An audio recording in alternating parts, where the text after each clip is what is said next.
విభిన్నమైన చిత్రంతో బాక్సాఫీస్ వద్ద సెన్సేషన్ క్రియేట్ చేసిన యంగ్ హీరో కిరణ్ అబ్బవరం తాజాగా చెన్నై లవ్ స్టోరీ చిత్రంతో ప్రేక్షకుల ముందుకొచ్చి బాక్సాఫీస్ వద్ద మంచి విజయాన్ని అందుకుంటున్నారు.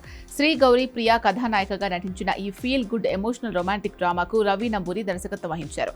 జాతీయ అవార్డు గ్రహీత బేబీ చిత్ర దర్శకుడు సాయి రాజేష్ ఎస్కేఎన్ కాంబినేషన్లో ఈ చిత్రం అత్యంత ప్రతిష్టాత్మకంగా తెరకెక్కింది. జూలై 24న ప్రపంచవ్యాప్తంగా థియేటర్స్లోకి వచ్చిన ఈ సినిమా ప్రతి ఒక్కరి పాత జ్ఞాపకాలను గుర్తు చేస్తూ ప్రేక్షకుల హృదయాలను హత్తుకునేలా సాగుతూ సూపర్ హిట్ టాక్ తో దిగ్విజయంగా ప్రదర్శించబడుతోంది. ఈ సందర్భంగా చిత్ర బృందం హైదరాబాద్ లో అత్యంత వైభవంగా గ్రాండ్ సక్సెస్ మీట్ కార్యక్రమాన్ని నిర్వహించింది. ఈ వేడుకకు యువ సామ్రాట్ అక్కినేని నాగచైతన్య ముఖ్య అతిథిగా హాజరై చిత్ర యూనిట్ ను ప్రత్యేకంగా అభినందించారు. సక్సెస్ మీట్ లో నాగచైతన్య మాట్లాడిన మాటలు ప్రస్తుతం సోషల్ మీడియా వ్యాప్తంగా విపరీతంగా వైరల్ అవుతున్నాయి.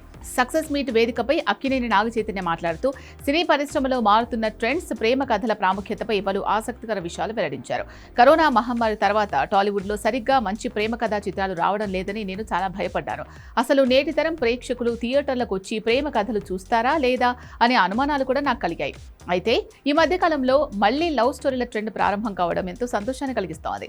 చెన్నై లవ్ స్టోరీ రూపంలో ఒక అద్భుతమైన చిత్రాన్ని అందించేందుకు చిత్ర బృందాన్ని నేను మనస్ఫూర్తిగా ప్రశంసిస్తున్నాను అని చైతన్య అభినందనలు తెలిపారు. నాగ చైతన్య ఇంకా మాట్లాడుతూ ఇప్పటి వరకు మనం సినిమాలో ఇద్దరు వ్యక్తులు ప్రేమించుకోవడం లేదా పెళ్లి చేసుకోవడం వంటి కథలనే ఎక్కువగా చూసామని పేర్కొన్నారు. కానీ ఒక బ్రేకప్ లవ్ స్టోరీ ఎలా ఉంటుంది, ఒక లవ్ ఫెయిల్యూర్ తర్వాత ఎదురయ్యే భావోద్వేగాలు ఎలా ఉంటాయి అనేది ఈ సినిమాలో చాలా సహజంగా హృదయానికి హత్తుకునేలా చూపించారని నాగ చైతన్య కొనియాడారు. చిత్ర హీరో కిరణ్ అబ్బవరం సినీ ప్రయాణాన్ని నాగ చైతన్య ప్రత్యేకంగా మెచ్చుకున్నారు. ఎలాంటి సినీ నేపథ్యం లేకుండా పరిశ్రమలోకి వచ్చి ఎన్నో ఒడిదుడుకులు ఎదుర్కొని ఈ స్థాయికి చేరుకున్న కిరణ్ కష్టపడే తత్వాన్ని ఆయన కొనియాడారు.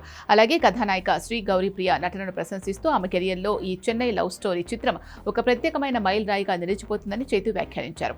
సాయి రాజేష్ కథ స్క్రీన్ ప్లే అందించగా మెలోడీ బ్రహ్మ మణిశర్మ అందించిన సంగీతం ఈ చిత్రానికి ప్రధాన ఆకర్షణగా నిలిచాయి. థియేటర్స్ లో విడుదలైన మొదటి రోజు నుంచే పాజిటివ్ టాక్ తెచ్చుకున్న ఈ సినిమా యువతతో పాటు కుటుంబ ప్రేక్షకులను కూడా విశేషంగా ఆకట్టుకుంటోంది.